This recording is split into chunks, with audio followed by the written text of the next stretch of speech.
What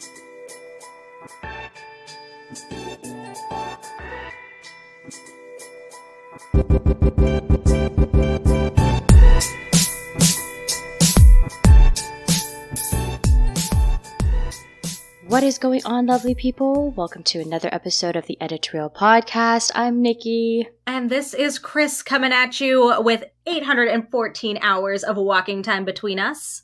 Chris, tell me what's new. Tell me what's poppin'. Yeah, I guess I can start with, I had like a proper existential crisis yesterday. Like, oh shit. Yeah, it's quite funny. I'm not even gonna lie. I walked into the living room sort of after waking up, and my mom has my degree hung in like a very ostentatious wood frame, right as soon as you walk into the living room. And I guess I saw it, and like every sort of like triggered memory from my time at U of T, like all came flooding back to me all at once. That's not good. Super funny, because I was like, oh my God, I feel like I have a paper due or something. And then I was like I'm almost 30 years old. Like, why am I freaking out about this? I graduated university like 1,000 years ago. And I was, that was like a whole other wave of ridiculousness. Because I was like, I should have been, in a well-established job somewhere on King Street. What am I even doing with my life right now? I should have. That's some heavy shit. It was, I was cackling at the end of it because I was like, I should have been Margaret Atwood by now. I should have put out 2 books already. But some other people have other dreams, but okay. Yeah, I mean, at this point, if you had asked me when I was like 18 and going into my first year, I would have been like, yeah, by like 25, I will have moved to LA and I would be at a writer's table working for Michael Schur on an NBC pilot project. But to almost be 30 and have not accomplished a good chunk of what I set out to is like a little disheartening. And it sort of like hit me this week. I may or may not have hatched out of an egg.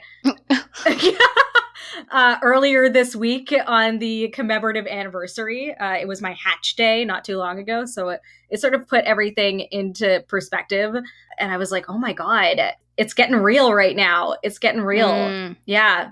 I got hatch day woes. The big 30 is daunting. Yeah. Sort of. Yeah. Sort of. Not even sort of. Like, I think I feel it sometimes, with like a throwaway comment my parents will have about, oh, yeah, are you going to stay at the store forever? Or are you going to, we love children. We're great with kids. And I'm like, congratulations. Good for you.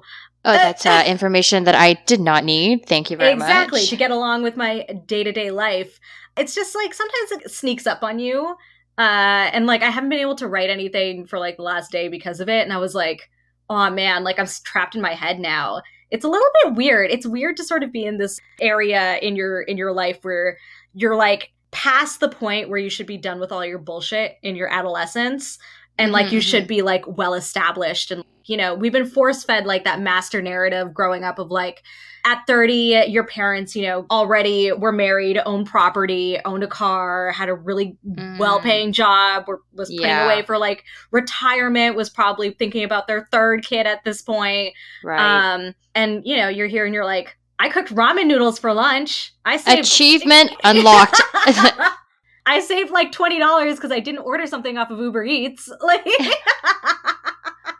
I managed to boil water successfully. Level up. Yeah, it's weird to sort of be in this space, this liminal space where like, you should be an adult, but you're like, no, I'm just an overgrown child. I kind of get that. I do. I think for the both of us growing up in Asian households, it is definitely always a topic that will be brought up time and time again by our parents, whether it be on purpose or not. It just is brought up. Well, I mean, recently my mom's friends back in China, their kids, I think one or two of them, their kids got married already, like last year or the year before. So she gave me crap about that and how I was still single. And then this year they had children. So her friends, so my mom has friends who are grandparents, and that kind of just was the only thing she could talk about for a little while was not only do you not have a boyfriend, but all of my friends' kids already have kids, so they're grandparents and they're living the life, like taking care of grandkids. I'm like, you always complained how much of a shit show I was when I was a baby. So exactly. And now you want that again? Yeah, how does that make any fucking sense? I don't understand. And also, what is your timeline so that I understand? Because you wanted me to be single and not focus on boys when I was in school and university until I got a job. And then now that I got a job, I'm focused on my career. I'm ready to make bank and I'm like at the peak of earning, capabilities. And you want me to get knocked up? Where am I going to find a husband by the time? On pause. Exactly. Where did you expect me to find a husband in between this time, in between these, this little gap in my timeline where it was like, I'm finished school and now I have a career. Where was I supposed to find a man? Convince him to marry me. And then also now you expect me to be having children when I'm busy here making money.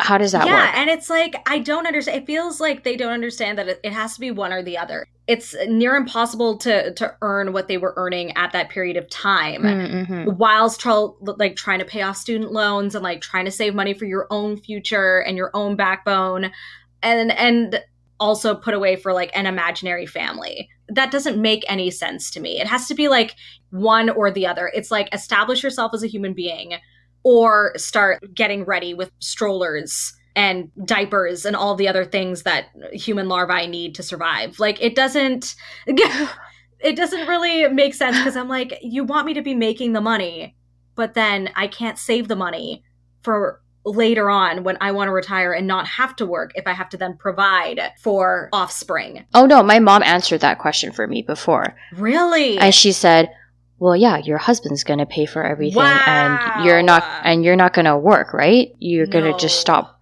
working. Because that's what she did, right? Yeah. In order to raise the three of us, she stopped working after I was born and my dad provided for the family. See, the problem with that is my dad's a wonderful man, but, should he not have been a wonderful man? And if he cheated on my mom's crippled. There's no way she'd be financially okay to leave.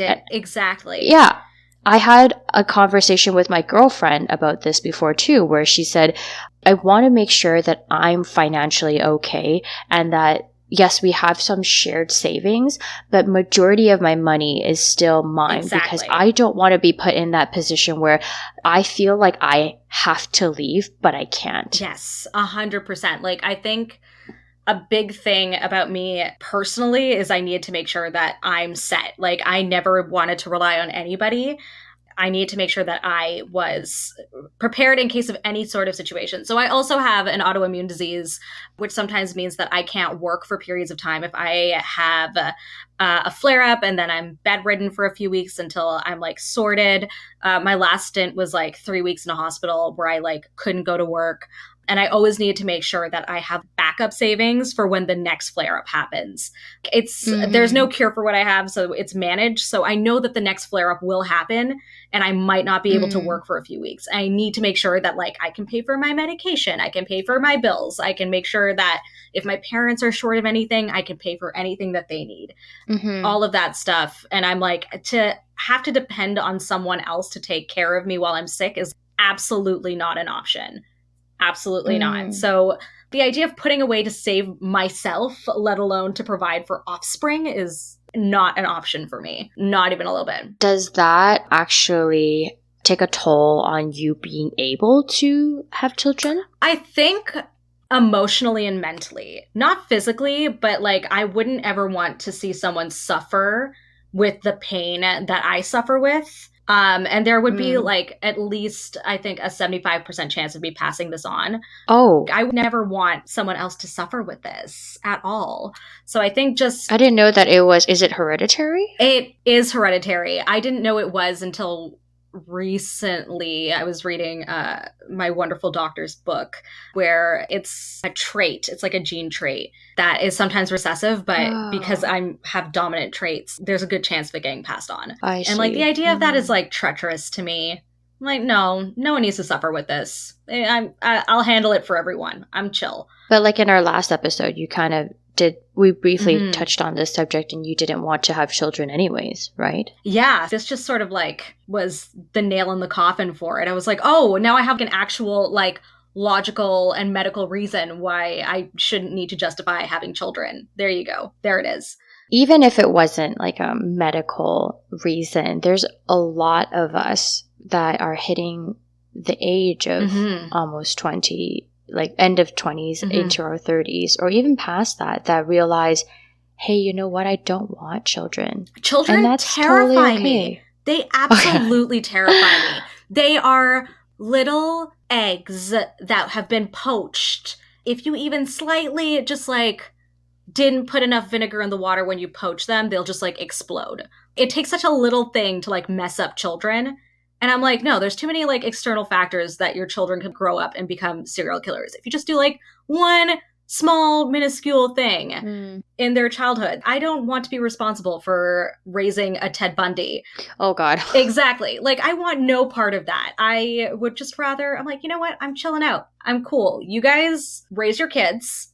I will be super cool auntie. I will break them out of school. I will take them for ice cream. I will take them to Toys R Us. I will buy them whatever Hot Wheels, Lego, whatever they want, and then send them on their merry way. That is all. I don't want any part of that child rearing more than that. You'll be the cool auntie, Chris. Yeah, I want to be like cool auntie. Yeah. Yeah. Okay. I get that. Yeah. I've always said that I didn't want to have. Well, I said that I wanted to be a monk. So that children was out of the question for me for the longest time. And yes. I keep hearing it, and it sucks that you come to a realization that I don't know if other people have, but I have. I've come to the realization that now that I'm in my late 20s, almost 30, that a lot of the shit that my mom or my dad, my parents have said before, all of it's starting to make sense now. Yes. And I don't know if I'm happy about that or if it actually makes me sad that they were right this entire time about all these things. But then they don't even say, I told you so, because they know that it's eating you on the inside, that you know that they were right.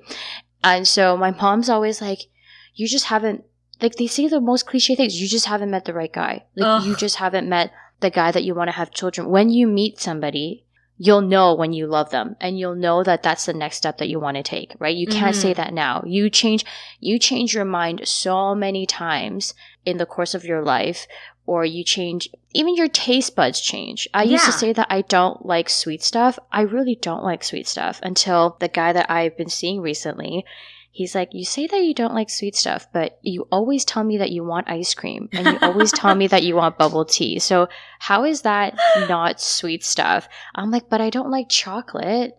He's like, yeah, but that's besides the point. You always say that you want ice cream. So how does that make sense? And I find myself now going into my cupboard and I'll be looking for snacks, and instead of reaching for my bag of all dressed chips, maybe today I'll go for a fruit gummy.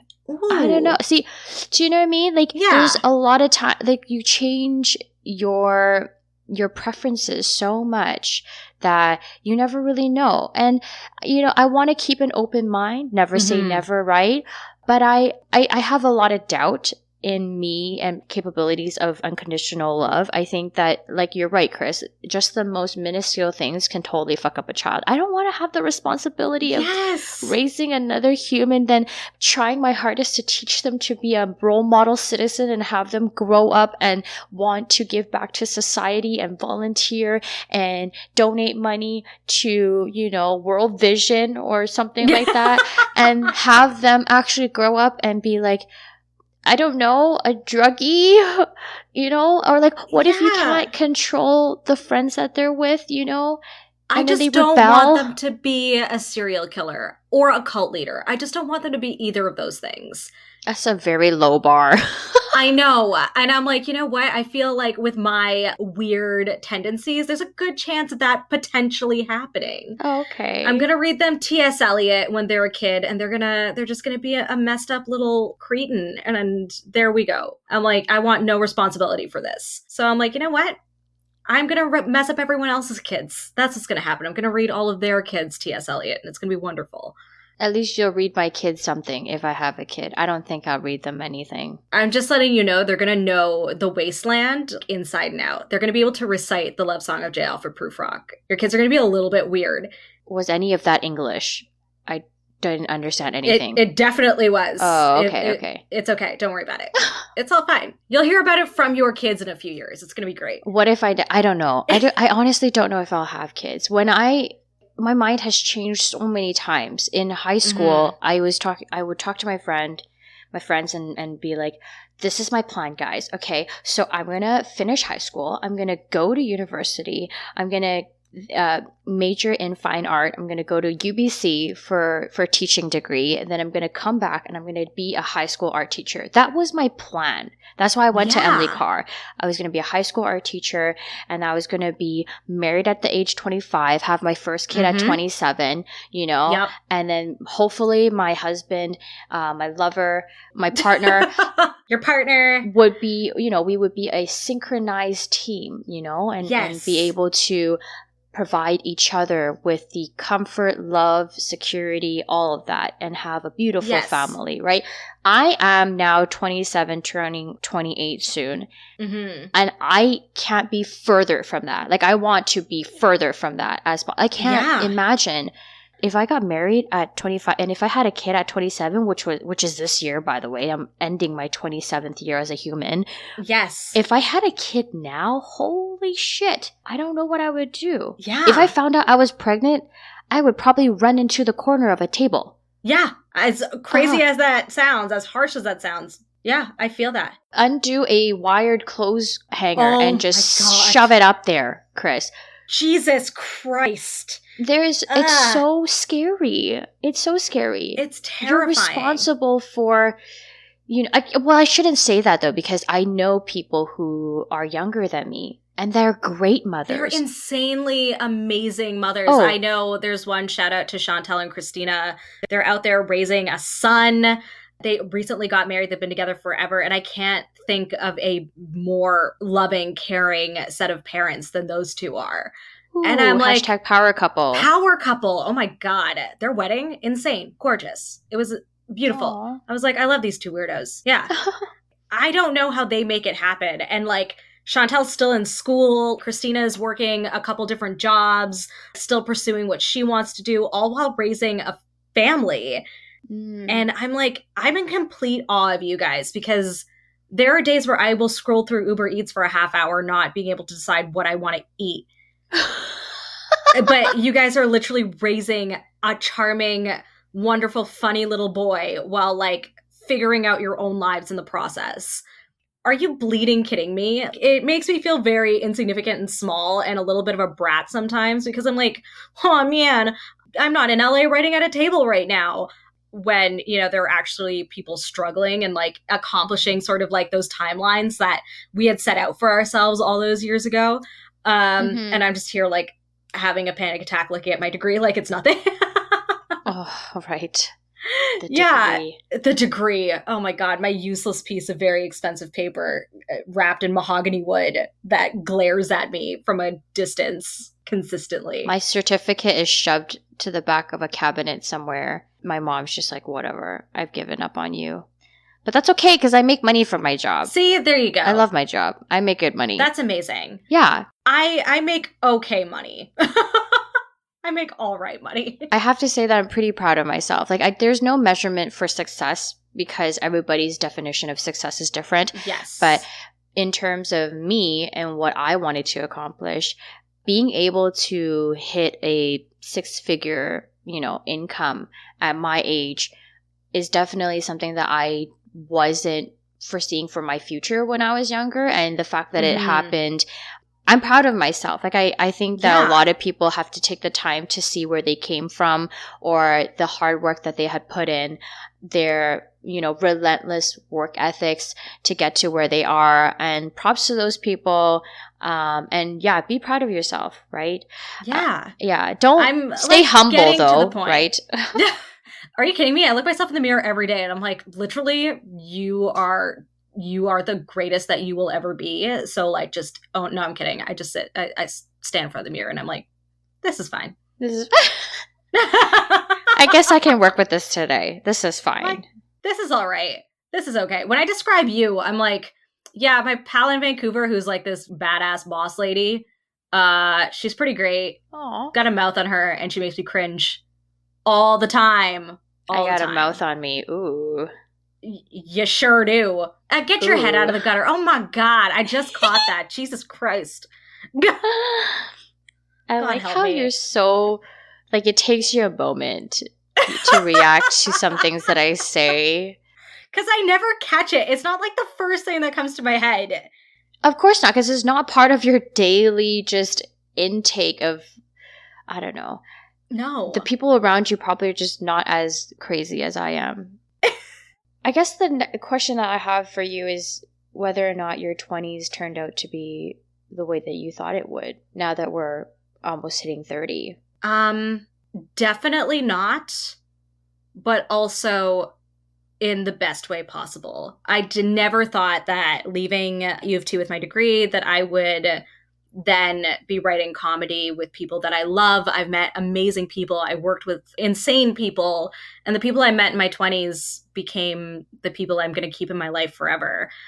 Those suckers are stuck with me for the rest of their lives. So I quickly realized that as far from what my original plan was, I quickly became someone that I became even more proud of than I thought I would have been when I was 16. I'm very, very happy with sort of the conglomeration of who I became as as close to full formed adult as possible. Right on. Okay. Yeah. I also would not imagine for the people who are getting married, I'm at the point now where I'm like, you know what? I'm like kosher being alone. I don't know. The idea of monogamy, sitting by myself with someone in like separate rooms of my house for like the next 40 years as we like tolerate each other until we die is like becoming more and more like far-fetched to me the older I get. That's funny that you bring up monogamy because that's literally one of the episodes that I watched on Explained. I previously mentioned that there is a series on Netflix that I'm obsessed with and it's called Explained. You're such a documentary nerd. I love it. I love stand-up comedy and I love watching just somebody explain something to me with visuals, right? Like if it's just like an upgraded PowerPoint, really. So many facets to you as a person. I love it so much. Yes, I'm a complex human being, okay? It's so great. Not just a pretty face. You're an onion, so many layers. But yeah, there was this episode on monogamy, right? The subject of monogamy and how it's just a far-fetched idea because if you think about it, back in the day, how you got married for power, okay? There was the different regimes. There was different powerful families that married their offspring to create alliances and to build a bigger empire, right? Yes. And that was what it was. It wasn't marriage for love. That wasn't a thing. And then it was a business contract. Exactly. And then tie in later on the idea of only dedicating yourself to one person for the rest of your life. And that is the ultimate expression of love. See, for me, I don't see those two being necessarily having to be together. You can love somebody deeply and not be monogamous. And you can also be monogamous with somebody, but also not love them, right? Yeah. Because I'm not going to lie, there are, and I'm sure everybody knows this, that men cheat, women cheat. If anything, actually, women cheat a lot. We just don't get caught like as much as men do. Right? Oh my God. No, it is true. No, that's fair. Everybody has thoughts about other people. It's whether or not you act on those thoughts that distinguish you from being a good person or a bad person. And not necessarily are cheaters bad people. They just made bad decisions. I think that a lot of people have mistaken the idea of monogamy being like, I love you so much that this is it. I will only be with you and you will only be with me. And that kind of pressure sometimes to think that you can't do anything wrong might be crippling. Mm-hmm. And it could lead to people wanting to stray, right? Yeah, well, I mean, it's like that in just day-to-day life, you know? You have to commit to a deadline that you have to get something done by, and you're just like, the pressure of this deadline is too much. I'm gonna, I don't know, watch Netflix for a half hour, and then I'm gonna go and, you know, make myself a snack, and then I'm gonna clean literally every room in my house with a toothbrush on the floor, so I could just kill 4 hours. Yeah. And then all of a sudden it's like 15 minutes, and then you have to get this thing done, and you're freaking out. Yeah. But you've done literally everything else but actually deal with the pressure. Yeah. So, I mean, it's like, I get it. It's psychologically, it makes sense.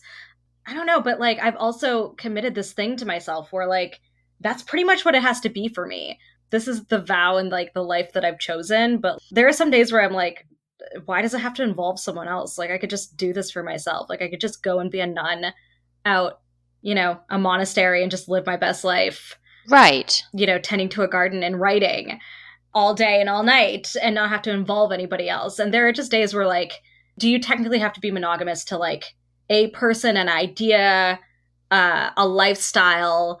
It's just a little bit, it's a lot to think about some days in terms of like where we are in our lives and like what those expectations were set out for us, especially now with changing generational and cultural things that we're doing, right? For first generation Asian Canadians, it's a lot to think about, especially when your parents still come from that old mindset of you should get married, you should have children, and your children should have children, right? And here I provided everything for you so that you have the means to do so, because I didn't. We suffered. We went through all the hardships to get you where you are today, well educated, well fed, you know, and this is the next logical step. But there's a lot of people who don't want that. Or for me, at least, I thought maybe I'm incapable of commitment because I don't want to ever hurt somebody if I had doubts, right? Yeah. And those thoughts will always be with me. Yeah. And I'm going to be real with it. I think just now that I've learned more about myself, I just learned to be more honest and truthful. So the best that you could do is tell your partner, right? Hey, look, I met somebody and I found them really attractive, or I had thoughts about this person and let's talk about it. I think the idea of not being able to talk about it is the problem. If the guy that I'm seeing now comes up to me one day and says, hey, Nikki, actually, I've been thinking about somebody else, right? There's been somebody else in my mind lately, and like I just wanted to tell you. I would appreciate that way more than if I had to find out, and or if, you know, by the miracle of whatever, that I happen to stumble upon this information that I prior didn't know about. That would suck for me. Yeah. No, that's totally fair. And I mean, if you really think, oh, I'm going to pull out some like grade 12 AP bioscience on ya, get ready for this. I'm ready. The way that like the human condition was like sort of evolved was so that, you know, survival of the fittest, you mated with a whole bunch of people and like the strongest of, you know, your genetic material got passed on and created, right? You mean like, sperm, Chris. You meant to say sperm. Well, I meant on both sides, so, and eggs too. Oh, right, Gosh. Okay. Genetic material. I'm like, okay, there. Yes, professor. So it's like oh, good lord. Yeah, but I mean, it's like it's inherent, right? It's like you want to. We evolved in such a way that you partner with a bunch of people, and then the strongest of the genetic material ends up procreating, and their genes get passed on, and that way you create, you know, a tribe that's going to outlast the winter when you're crossing the plains, as you're, you know, following food when we were hunter-gatherers, right? So it's like that evolutionary genetic makeup still exists in our lizard brains somewhere. Oh, yeah. We haven't really developed that far off from 100%. evolution. If you think about why do men find, well, not all men, but why do most men find women with tiny waists, big hips, huge titties attractive? There is a science behind that. If you have they're childbearing. Exactly. Exactly. Yeah. If you have wide set hips, it means that you can bear children, right? Easy. And and if you have huge titties, you can feed your child, right? Yeah. So it comes down to a lot of these things that are innate within us that I think we don't pay attention to enough. And in this explained episode, it does touch up upon that humans really, and only a handful of mammals, are actually monogamous. Most of the animals out there are not. Like, take example, the bonobos.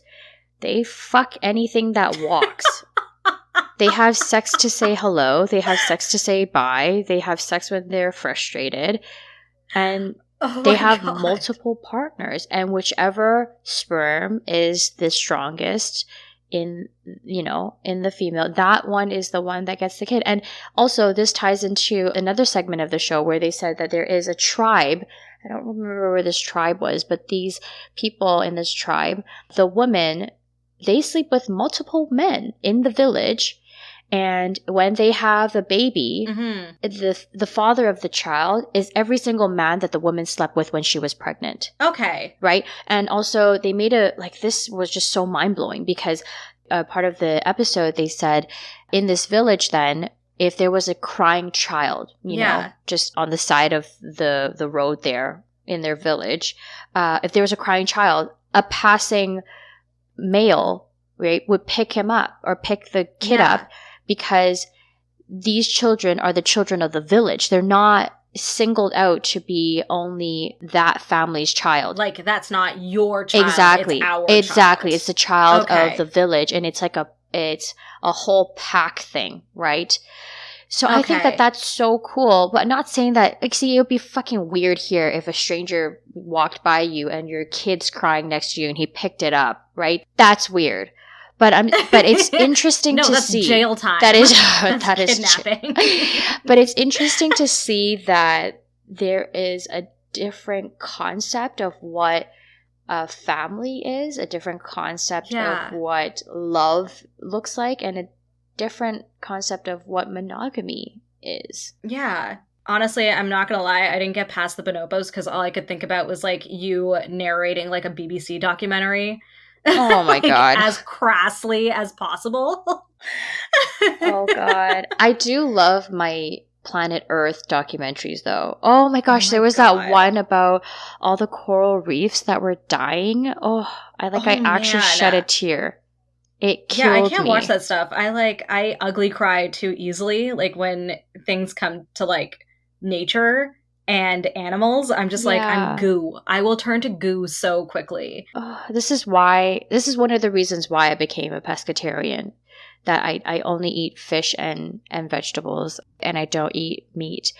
It's actually so sad to see these cute piggies and cows being packed, and chickens. Okay, chickens are not cute, but like packed all together in like these small little spaces, and they're just all herded up into the slaughterhouse. It's so sad. That's not the only reason, but that's one of the reasons. The other reasons is like, global economical footprint, all of the methane that's released into the air because of agriculture, and just all the resources of fresh water, growing feed to feed the cows and pigs so that the cows and pigs in turn feed us. It's just a lot. It was a lot for me. So I decided to go pescatarian in December. So it's been now 6 months that I've been on this new diet, and it's been nice. And I don't really miss it. Only the times that I really miss Korean barbecue. It's like a thing. You're a saint, because I could try, but I can't do it. Like, I can not eat meat for periods of time, but PMS will come along and I'm like, dude, I'd kill a man for a steak right now. I'd kill a man in the street without even batting an eyelash if someone would just give me like a medium rare prime rib. Like, I would be stoked. Chris likes that meat. Aw, man, come on. Hey, you set yourself Jesus up for Christ. that one. I keep forgetting that I have to be so careful. I have to mince words with you. Around me. Yes. Around me. Yeah. You should get used to it. Yeah. You should get used to it. I know. I keep forgetting that your mind, like, just has permanent residence in the gutter. Yeah. So- I'm a classy lady, so okay? Yeah. Oh, the classiest broad. She's a classy broad, this one. You would never know. You would never know. Looking at me, I'm so prim She and has proper. such an innocent face, this one. It's only because I literally don't have any makeup on right now. No lashes, no contour. I have no nails. Oh my God. Okay, since this quarantine. It's been a rough quarantine, trademark. Ping. So rough, okay, that... and here's another thing. I'm so happy, or not... Well, I'm happy. Yeah, I'm so happy that the guy that I've been seeing hasn't ghosted me yet, seeing me in my current state. You have a winning personality, so I feel he lucked out regardless. You're fine. Aw, thank you. But I literally straight up told him, I said, do you feel catfished? Because... do you feel catfished? Yeah, man. I don't look anything like the pictures I posted on the app when I originally met him. You totally do. Stop. I've seen some of your Instagram photos. You look fine. You look like yourself. So different. It's so different. I'm like, are you sick of the quarantine Nikki by now? You mean quarantine? No. Quarantine Nikki. No, Chris. It's not going to be a thing, okay? Like how fetch was never a thing. I need to make this happen. No. Oh, gosh. Can you just let me have this? I'm just going to mean girl out on you, okay? Never. We're never having that. But I'm like, no concealer, no contour, so you really see the shape of my nose for the first time. Okay, like... Oh my God. I don't have any, like, so sunk-in cheekbones like you thought that I did. And no, my eyelids are not naturally a shade of, like, mulberry brown, okay? And my eyebrows are not always on fleek naturally. Jesus. I mean, yeah. I just always look like a mess every day. So at least, like, you have you set the expectation. Yeah, I'm like, here it is, guys. It's as good as it's going to get on any given day. I have the skincare. I've mentioned this. I have the skincare regimen of, like, a 13-year-old teenage boy. Bar soap. I use, like, charcoal bar soap. Yeah, it works. Right. It does the thing. I, like, moisturize my face with, like, some tinted moisturizer because I'm lazy. It's got some SPF in there. Yeah, some mascara, some chapstick. SPF. Yeah, it's got, like, 20 SPF in there. It's fine. It's like, always cloudy in Toronto right now. That's not enough for Toronto scorching sun in the summertime. Well, in the summertime, I'll put, like, some, like, copper tone active spray. Get some of that on your face. Get some chapstick, some mascara. Not on your face. Out the door. You're set. Oh. See, I told you. Like, people in Sephora cringe when I walk in there. Because I'm like, hi, do you have, like, a chapstick that'll, like, moisturize, but also, like, have color? And they're like, oh, child, you poor thing. Have you ever gotten a facial? No. Why? I got soap for that. And cream. And moisturizer. They, like... clean out all your pores and strip away all the dead skin and, I got an exfoliating bar for that. No. There's, like they have to my put, like, soap serums. is chunky. No. They have to put, like, serums and, like, essences and stuff on you. No, that seems, like, superfluous. That seems like a lot.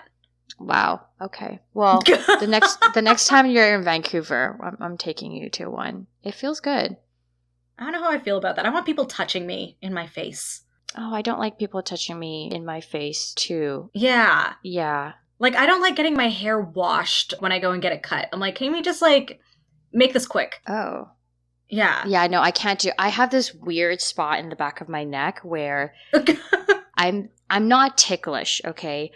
But when things get near it... that one spot in the back of my neck, I will go into fetal position. It is, it's the most, I don't know how to describe it, but it's the most, like, sour feeling. So I have this one hairstylist. I've been going to him for the past 2.5 years. He's the only person who can touch my hair now. He's been doing all my color and my cuts for the past 2.5 years. And I get so many compliments. So many compliments. If you're looking for a good hairstylist, somebody who does color right, who gets Asian hair, go visit Yuki in Richmond Center. Nice. I've gotten so many compliments. I've even gotten compliments from like aunties and like just random older ladies at the gym that I go to. And they're like, oh, what? I'm sorry, you have aunties and older ladies that go to your gym? Oh, That's amazing. I go to the Richmond Oval, and there's these yoga classes, and a bunch of middle-aged Asian women go there to do yoga, and they'll be in the change room, and they'll be like in Mandarin, right? Oh, like, where did you get your hair done? Like, I really like that hair color. Like, what's that hair color? And I would have Yuki's business card on hand all the time. And I'll be like, go to him. Go to this guy and ask for ash brown. Do it. Yeah. I have a gal. She's the only reason, like, I will plug Farzana to the day I die. We worked together at La H&M 100 years ago. Like, I trained the poor girl. And then she like went to the Aveda salon and became like this amazing hairstylist. And I was like, I don't trust anybody but you. You know that I don't like to be touched.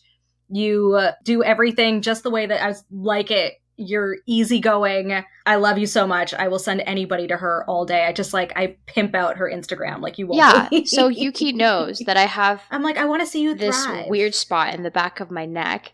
And every time he's going to cut and like thin out the back of my hair, he'll pause for a little bit because he knows that I'm going to do this little twitch thing with my shoulders.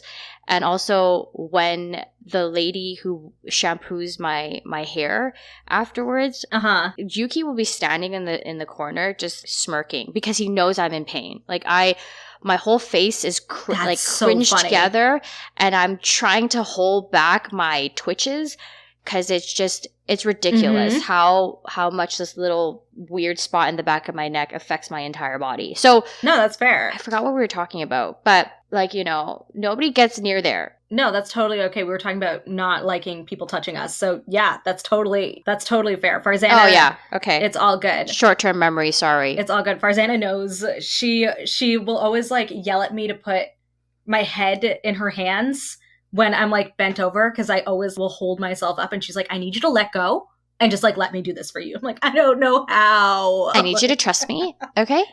It's just a lot of me like ugly crying as she's washing things out of my face. It's very funny. It's very great. Go to Farzana Bashar for all of your hair care needs if you're in Toronto. She's great and amazing. We'll plug her information on our Instagram page. Yes. And as well as Yuki's. Yeah. Yes. I was like, plug Yuki's as well. It's going to be great. And then you guys can look great when your quarantine is over. Quarantine, guys, when your quarantine is over. Oh, yeah.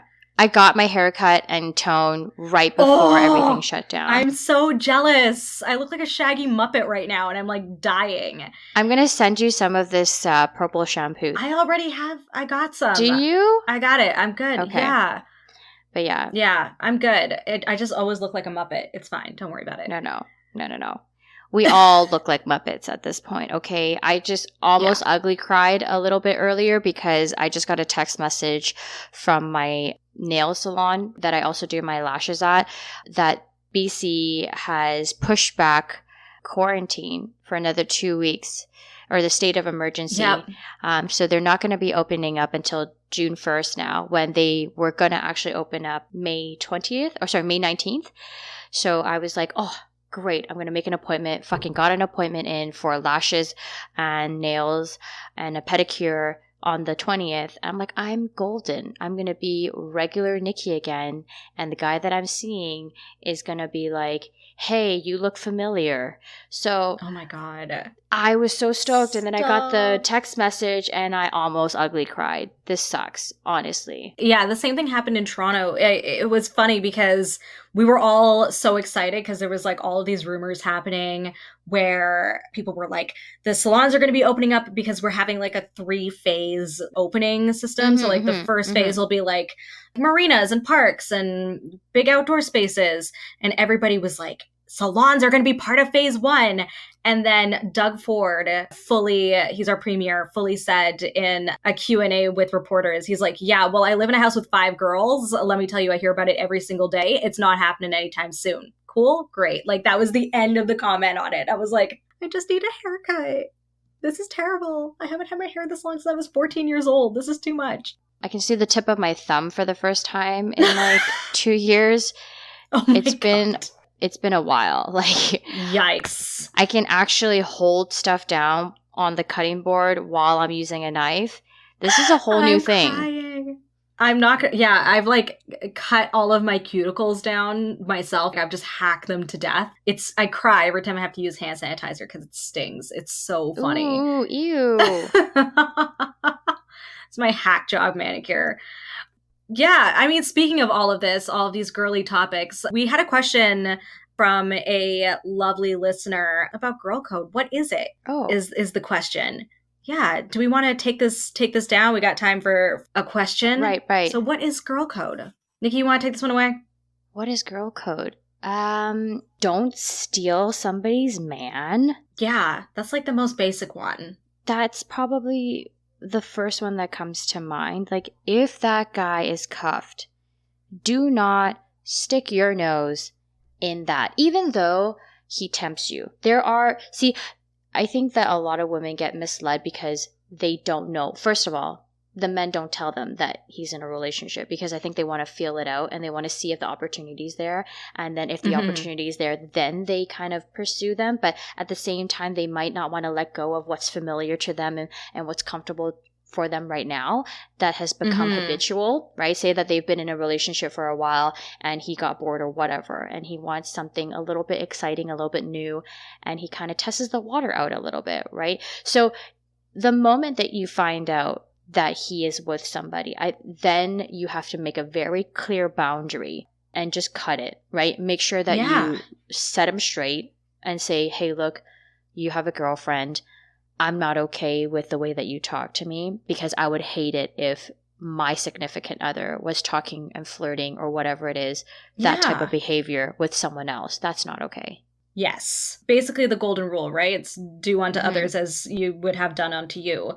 That just with other women, just be kind to each other and be respectful to each other and tell each other that you look great when you pass each other in the subway. Be like, girl, yo shoes is poppin'. Yo, where did you get that sweatshirt? It's sick. You know, just be kind to each other. Be awesome. Appreciate each other. Yeah. We don't have enough of that. Yeah. Do that more often. For sure, we don't have enough of that. There's a time when I remember somebody saying to me once that it's so unfair that women get called bossy when they're in a position where they have to make a decision and they have to make, executive decisions.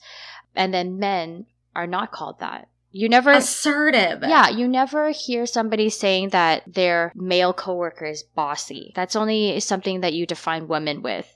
Yeah. And also a lot of women forget maybe that it's not cool to degrade other women. You complain about men degrading women in music videos or whatever, putting them, labeling them and showing them off as hoochie mamas or whatever, right? But then we do the same thing, but just it's just not out there as much. It's not as prominent, but we put each other down too. It's hard enough being a female. Yeah. Right? Yes. So for example, me and you, Chris, like we're both have a management title and we are both in the sales industry. Yes. For me, at least being in the automotive industry, it's a very male dominant, it's like a boys club, right?